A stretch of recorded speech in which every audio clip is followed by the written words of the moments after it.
ଯାଉଛି ବାବୁ, ଯାଉଛି ମୁଁ।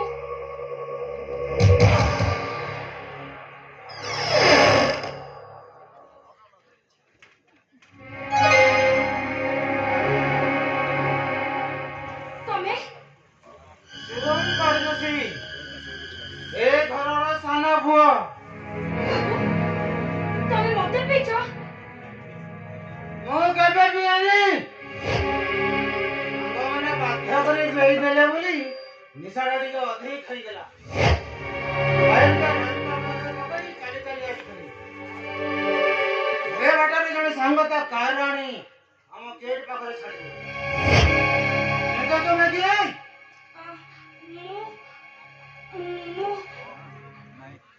ଓ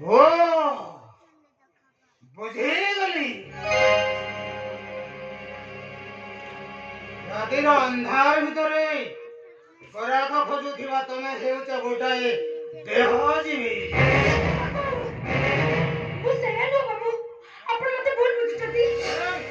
ଦେହର ଭୋଗ ମିଣ୍ଟାଇ ଟଙ୍କା ରୋଜଗାର କରିବା ତମର ଗୋଟିଏ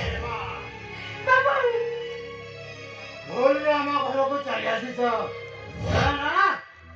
ନାଇଁ ବାବୁ, ମୁଁ ଠିକ ସେଇଆ ନୁହଁ। ଆରେ ଏଥିରେ ଲାଜ କରିବାର କିଛି ନାହିଁ। ନିତିଦିନିଆ ଗରାଖ ନୁହେଁ।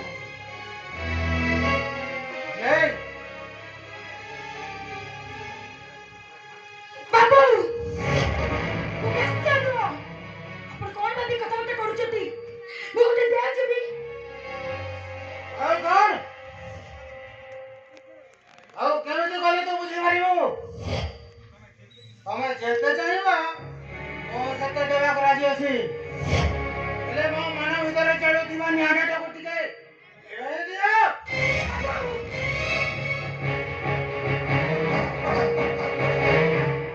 କଣ ଭାବୁଛନ୍ତି? ମୁଁ ଗୋଟେ ବେଶ୍ୟା? ତମେ ମୋ ଦେହ ସହିତ ବେପାର କରିବ? କଣ ତୁ କଳିଯୁଗ ସାଥୀ? ଭଲ ରାତିର ଅନ୍ଧାର ଭିତରେ ବୁଲି ବୁଲି ଦେହରେ ପାର କରିବ। ଧରା ପଡ଼ିଗଲେ କହିବ ମହାସାଧୀ ସାବିତ୍ରୀ। હવે આ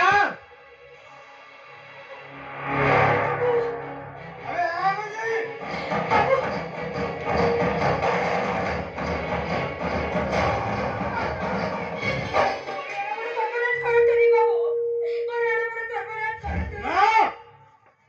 ମୁଁ ତୋର କୌଣସି କଥା ଶୁଣିବାକୁ ଚାହେଁ। ମୋ ଦେହରେ କାମନାର ନିଆଁ ଲାଗିଛି।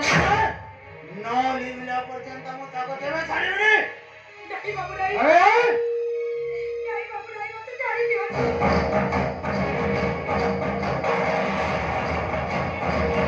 अरे